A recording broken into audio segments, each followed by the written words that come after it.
Hey, there we go. All right. Well, here we are, guys. Final segment.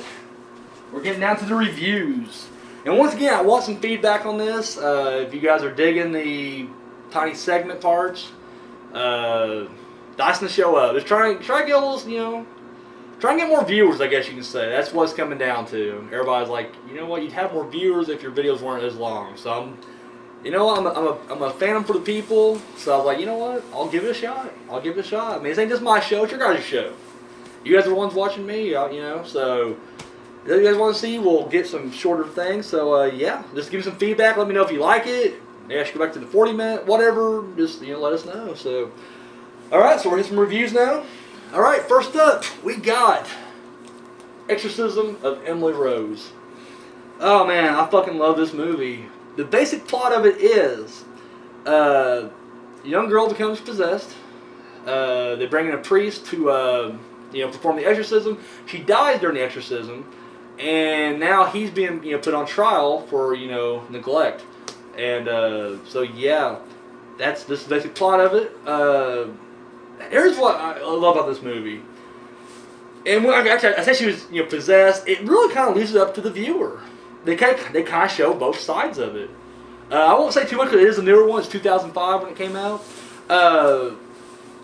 Literally, the thing I love about this is they took two different genres, two little subgenres, and they just threw them together. And not even subgenres of like the same big genre. They took courtroom drama, and they took like an Exorcist movie, and they just threw it together.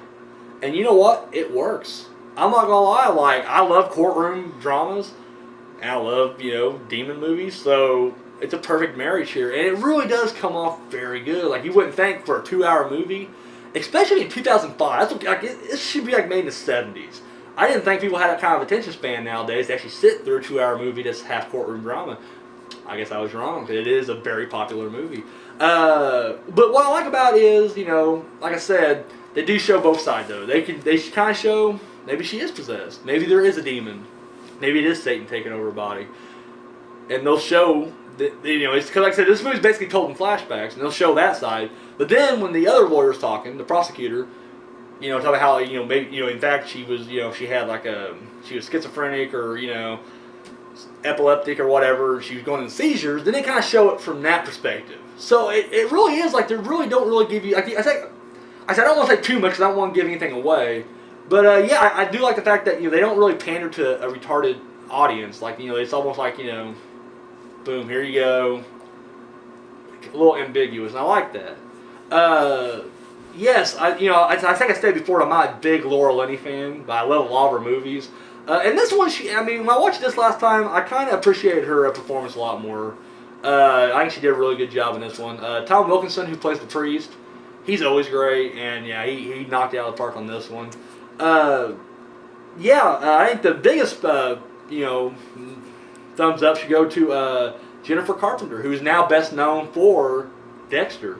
But back in '05, though, she was Emily Rose. And, dude, her performance is incredible, dude. I mean, it's kind of weird watching now, though, because now I am kind of used to her being Deborah Morgan instead of Emily Rose. So it is kind of weird to kind of see her now as this. But, no, she, dude, gives one of the most chilling performances, dude. And I don't want to say too much because I don't want to give anything away because it is a newer movie. But there's this one scene where she is just all contorted. And, dude, she just has this look on her face, dude. It's frightening. I saw this in theaters. Like, at the time I worked in theater, we got it, so I watched it for free. I saw it like 2 or 3 times. And, dude, every time that part would come up, dude, I'd kind of jump. I ain't jumping up here. I'm jumping in here. But it's still a jump. And I'm just like, holy shit, dude. Freaky as hell. Yes, I don't know what to say. I mean, it literally is. I think it's very well directed. He's kind of like, this is a Scott Derrickson. He used a lot of color in this movie. Now, I read later on that he would use purple lights, usually emanating from a window, when evil was present. But I noticed a lot of, like, dark oranges. Like, that's the color I noticed the most. And I thought that was the color that was used. Like, her wall in her room is like this really dark orange. And then when she's freaking out on the sidewalks, dark orange lights in the background. So, I mean, I kind of thought it was just a dark orange. So I did notice the color thing, but I wasn't really thinking about the purples. But they said, at least according to IMDb, that it's bright purple, or purple was like what, was when evil's afoot, Yes, in my opinion, this is where I'm gonna get a lot of like, Phantom, you're wrong. In my opinion, this is better than the entire Exorcist series. Like, I know I'm wrong, I like the series for the most part, and by most part I mean 1 and 3, and 1 just barely. Mostly I like 3. But yeah, I think this is just really brilliant all around. I mean, once again, I mean, it's just the only directing only camera work I actually have a problem with. There's a scene where this ain't really giving anything away, but this kind of shows the priest.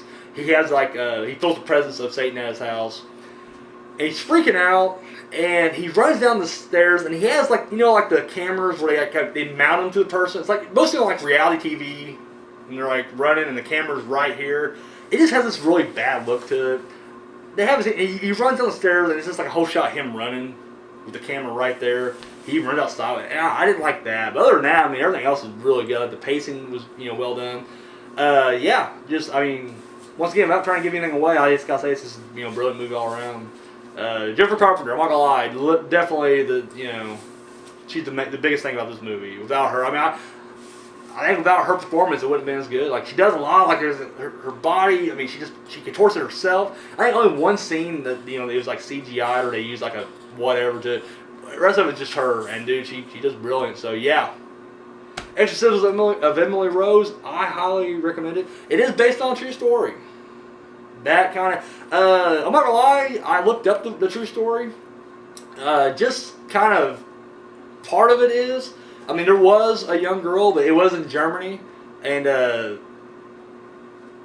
once again, I mean, some people believe she's actually possessed. Some people believe it's just she's epileptic. Whatever the case may be, they did perform an exorcism. It was 2 priests instead of 1, and yeah, it failed. She died, and then they went to trial. I think it was almost like the same ending. Once again, I don't want to give anything away, but that's pretty much it. I mean, they did pad it a lot. There is a story with like Laura Linney. She's kind of struggling with her faith because she's agnostic going into this thing. But then she starts wondering, like, could it be? And it's kind of funny, too, because, I mean, I'm always, I always say, I am an atheist. When I was watching this, though, I was at that agnostic stage. I was like, what? And this is like those movies that actually did kind of, it makes you, I mean, I don't know, to me, anyways, very thought-provoking. It kind of made me question, like, wow, a movie did that, But, I mean, yeah, I mean, it's that good. I mean, it's just damn good storytelling, flat out. And even now, I mean, it's still good. Like, I don't want to get into this whole, like, preachy religious thing here, but after I watch a movie, Exorcist and everything like that, I'm just like, if you're a man of the cloth and you're facing the devil, just be like, hey, I believe in God, holy water. That should end the movie right there. The right was horrible about that, because like the whole time, like it's like Anthony Hopkins just yelling at the kid. He's like, I'm like, aren't you Satan? Like, isn't Satan in there clearly? So then, yeah, okay, if there's Satan, God's up there, and guess what? Power of Christ, boom, you're dead. But it didn't work that way. But this one, just, I don't know, it seems a little more, I don't know. It's more intelligent, I guess I'll say. So, yeah. Loved it. Definitely check it out. Highly recommend it. You seen that yet? No. Oh, my God. I don't know if you'd like that or not. That may be a little too much drama. A lot of talking in that. Okay, up next, we got The Ninth Gate. Yes, Roman Polanski directed it. Has Johnny Depp, and basically the plot is, Johnny Depp is like, they kind of call him a book detective in this, but he's the kind of guy that, if collectors are looking for rare books, they get this guy, and he kind of tracks them down for them. And he does pricing and things like that. Excuse me. So anyways, this business guy, calls him up, and he's just like, what? I have a book, it's called The Ninth Gate, and, there are, there's 3 others in circulation, and there's only 3. It's a very rare book, and there's 3 people who own it, like altogether. He's one of them, and there's 2 other people who own it. He wants him to, he's afraid that he has the fake one, or if he has the real one, he wants to make sure he has the real one. So he wants Johnny Depp to basically go and try to authenticate every single one of these, and that's when things are getting weird. A girl shows up, and she's kind of mysterious, and he's kind of going everywhere, trying to find it, and so that's the basic plot of this. I'll tell you right now, I did like this. I watched it once when I was, it came out in 1999. I watched it when it first came out. We actually had it on pay-per-view. At the time, I don't know if I should be saying it because it's actually illegal, but we back when like I think it still did, but you know like the receivers. I think we had DirecTV. He had the card. We knew someone who could like program that shit. Like he knew how to get you free channels. We had free pay-per-view. So it was on the pay-per-view channel. So of course they 2000 or 2001 they set like a thing through and it just wiped that and it shut that shit down real quick. But for a while there we had free pay-per-view and that was one of the movies that was on at the time. And I watched it and I thought it was an interesting premise. I loved that time. I didn't know who Roman Polanski was. Like I wasn't really hardcore movie at the time. But I knew Johnny Depp and I was like, man, this is supposed to be a horror movie. And it just seemed really boring to me. Like I was just like, and I quit. I didn't finish it. Like at that time, like now if I'm watching a shitty movie, I usually finish it. Just to say I finished it and then like, now I can tell you my full opinion. That one I walked out of. So I just watched it this past week and I thought it was really good. Not great by any stretch of imagination, but just good. I mean, it's just performance-wise, directing-wise. The only thing I didn't care about was it has this theme, music, score. It was just very cartoony, very light. Like, I don't know what they was going for. I mean, there are a couple of funny parts here, but this is a goofy comedy, like, dun-dun-dun, dun-dun-dun. I'm just like, really? Like, they built suspense here, and they're doing the complete opposite. So I don't know if that was like what they was going for or what. I didn't like the score at all. The score was just horrible.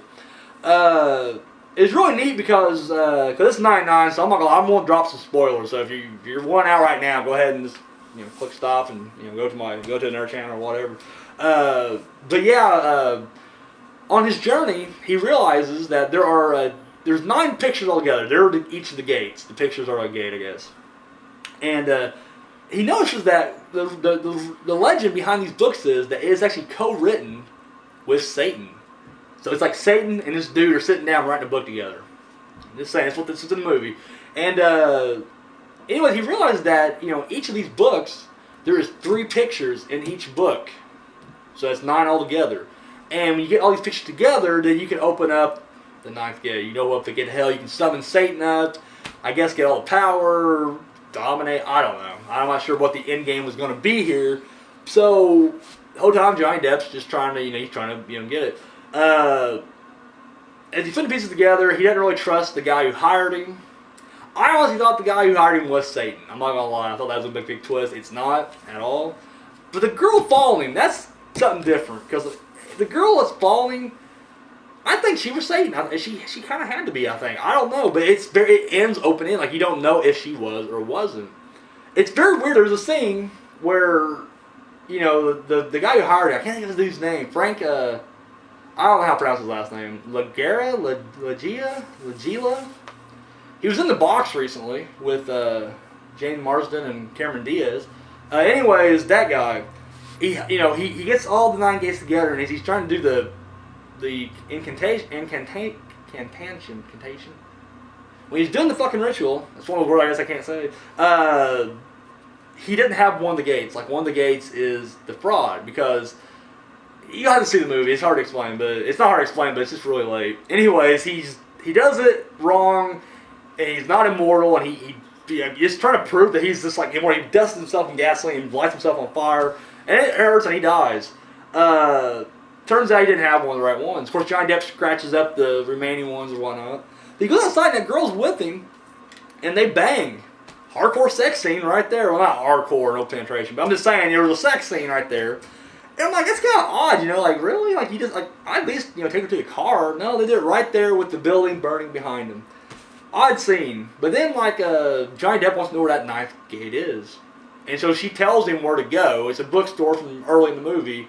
And as the people are moved out, they're moving something, and the paper falls down, and that is the 9th gate. And that's how the movie ends, is he literally goes back, and I guess he's going to enter the gates of hell, and it just ends that way. And I liked it. I thought that was a really good ending to it. I really did. Once again, this ain't like, I'm not saying this is a masterpiece. It wasn't as good as this in my book, but it was a good movie. I mean, it keeps your attention. You're trying to figure out what's going on. Except for now, because I already told you how it ends. But yeah, no, 9th Gate, highly, I think y'all check it out. I won't say highly recommend it. I recommend it, though. Really good stuff. I said this story along with it. I said the only thing I didn't like about it was the goofy music. I just thought that was just kind of. But yeah, I'm a huge Johnny Depp fan, and I like Roman Polanski. And yeah, it's a good combination there. So yeah, ninth gate. So see that ninth gate. Oh. You're not even paying attention, are you? No. You're out of it. This guy over here. So yeah, Exorcism of Emily Rose, ninth gate. Check them both out. So yeah, we're out of here. I've not been paying attention to what you've been saying. You've been out of this whole time. Man. This guy killing me. You know, Misery tunes me out, but like, you know, she throws in jabs here and there. What are you doing? What are you killing me?